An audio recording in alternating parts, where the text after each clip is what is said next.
revolutionary changes, disruptive propositions challenging the status quo. We earlier talked about Airbnb, how they have become the leaders in the hotel industry. Everybody has heard about Uber. They have revolutionized the public transport industry. Now these companies, they're not just creating disruptions in the business, but they're also creating disruptions in how the regulatory frameworks work. How do you treat Uber drivers? Are they contract workers or are they employees? Should they be unionized? Are they covered by the normal labor laws or not? There are a number of questions that are being challenged by the new business propositions. Salesforce.com, we talked about how by offering CRM on cloud, they managed to become the market leader. $50 billion still losing money. It's very close to my heart because I was working for Oracle and they overtook us. So. Amazon, one of the initial disruptors by online store. They have recently become bigger than Walmart in terms of overall market value. So there are these disruptive propositions that are changing the business world by challenging the status quo.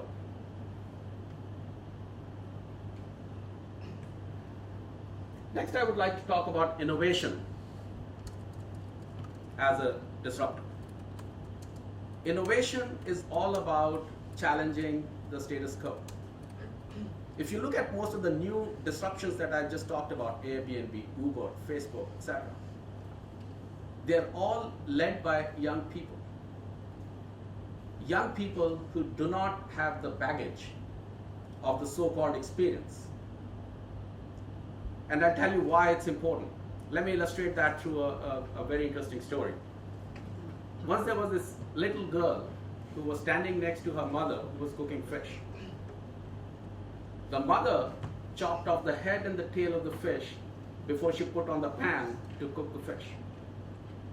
The little girl asked, "Why did you chop off the head and the tail?" She thought about it for a moment and said, "But that's how your grandmother always did that." So little girl was not happy, was not satisfied with the answer. She went to the grandmother. She said, "Why do you chop off the head and tail before you cook the fish?"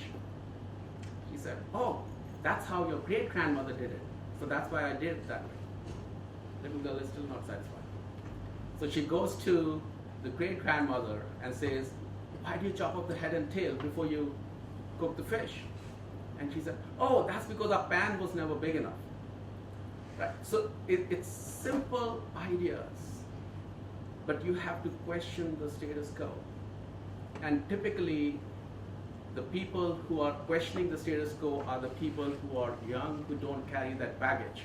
And you will see that most of these disruptive propositions and innovations are coming out of people who are in their early 20s and very bright young fellows. So innovation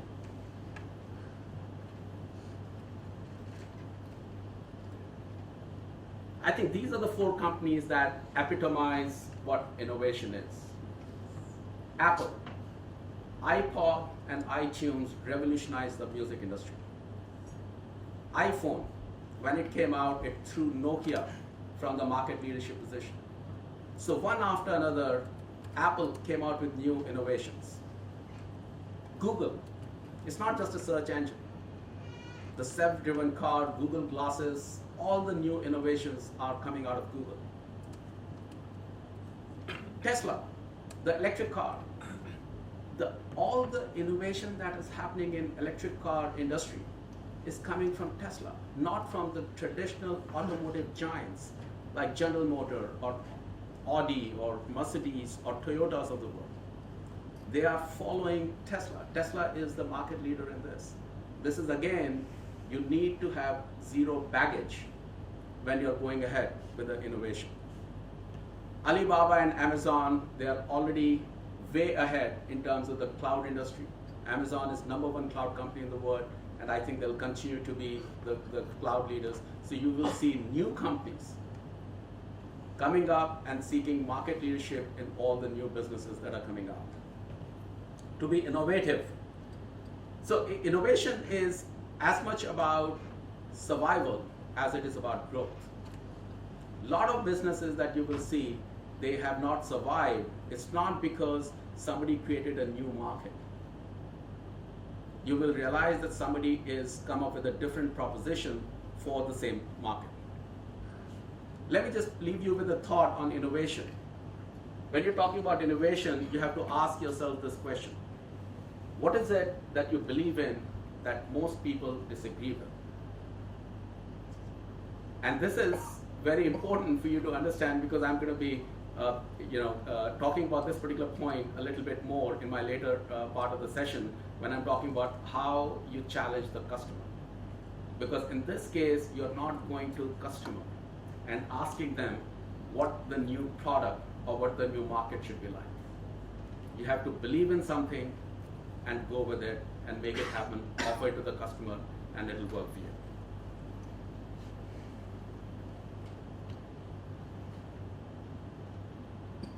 So now we have looked at some of the disruptive changes that are revolutionizing the business world. We looked at the connectivity, the word of interdependence, how the customers are getting empowered as never before. The whole dynamics between the customer and businesses is changing. And the idea is, how do you deal with it and how do you take advantage of that? We talked about how innovation and new business propositions are creating disruptions in the marketplace. These companies with zero profits, high valuations, growing and becoming market leaders. So the business world is changing. Now we'll go into the details of 3 specific areas: the customer, technology, and leadership. To better understand what these changes are, to equip you with some information about how to deal with these changes and to be able to take advantage of it in your own business areas. And I can bet you that what you're seeing today in terms of changes is just the tip of the iceberg. There are going to be more disruptions, there are going to be more innovations, there are going to be more changes. And the question is whether you are going to be leading or driving those innovations and disruptions, or you're going to be in the catch-up mode. And the objective of this session is to give you a view of what these changes are, so that you can start thinking about how you could be leading some of these disruptions and innovations. So the business world is clearly changing.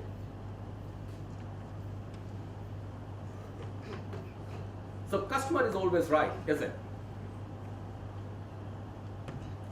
Of course, customer is always right. Customer is the reason why the businesses exist. Customer is at the heart of everything that we do as business. Our strategies, our plans, our vision.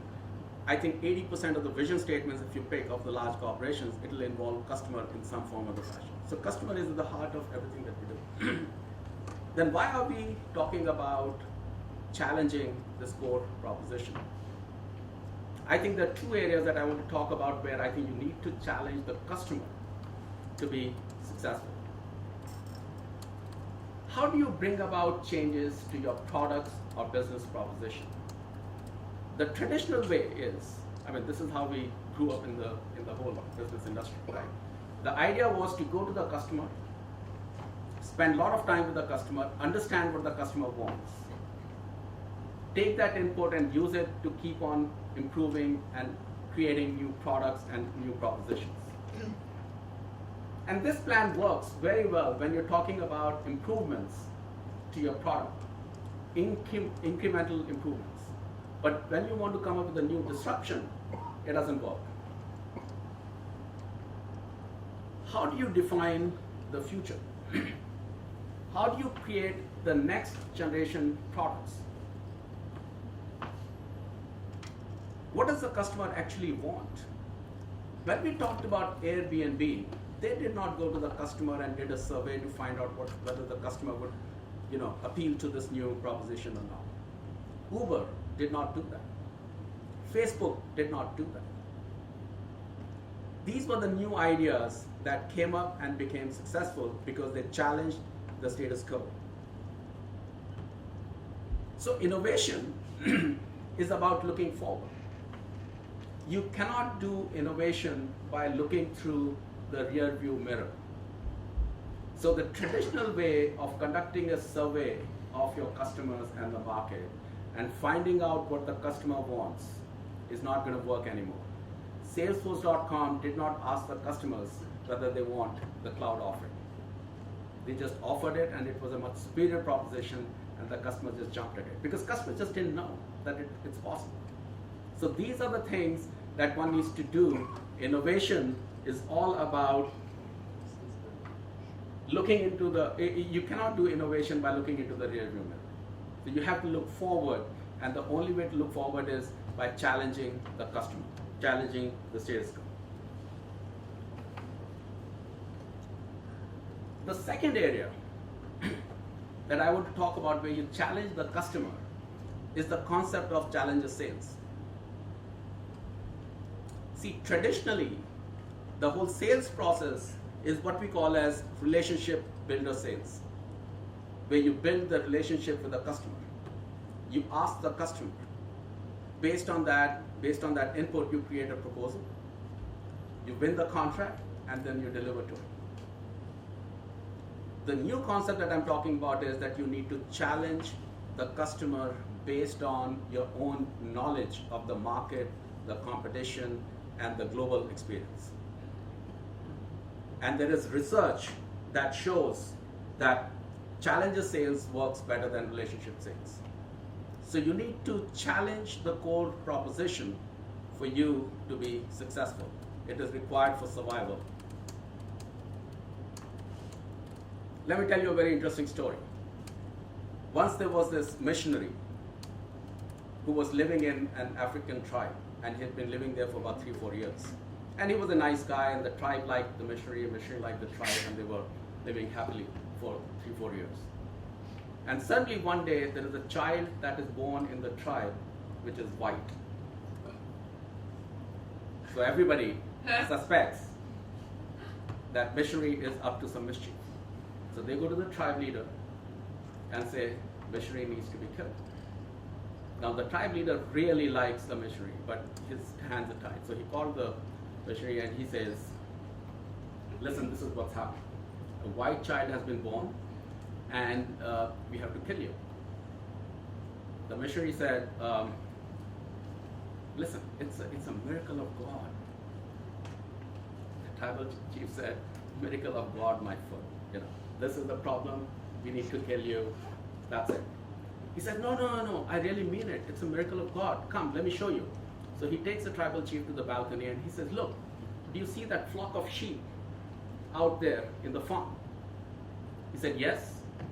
He said, do you see that black sheep amongst that flock of white sheep? He said, yes. Tribal chief gets worried. He says, okay, you no tell, I no tell. So the thing is that you have to challenge the core proposition, and it is important. I think it was a joke, but the idea is that you need to challenge the core proposition for you to survive, and it is required for growth as well. So customer is always right, except the two scenarios where you're talking about defining the future, the next generation products, next generation market. I think there you need to challenge the customer. You can't do that by looking into the rearview mirror.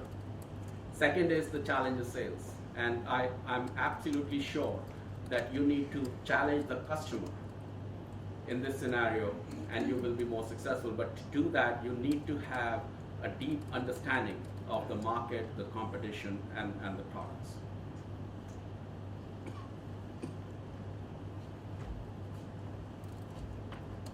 Now, why is technology important? Now, technology is important because number of business disruptions that we talked about earlier, the technology is driving number of those disruptions. Technology is at the heart of most of those disruptions. So this is a big topic. What I would like to do is to introduce some of the key technology innovations, which in my view are the big ones which are impacting the business world. Give you a brief idea of how it is impacting the business world, right? And later on in the Q&A session, we can go more details of some of these topics if you want. But in this session, I just want to talk about briefly introducing the topic and telling you about the impact on the business world so that you can use it in your own business scenarios. The 4 areas that I want to talk about from technology perspective are mobile, social, big data, Internet of Things, and cloud. I've already talked about mobile revolution, how it is creating a new world of connectivity, creating a new set of rules for businesses, and creating a new dynamics between the customers and businesses. So I'm going to focus on social, big data, and cloud.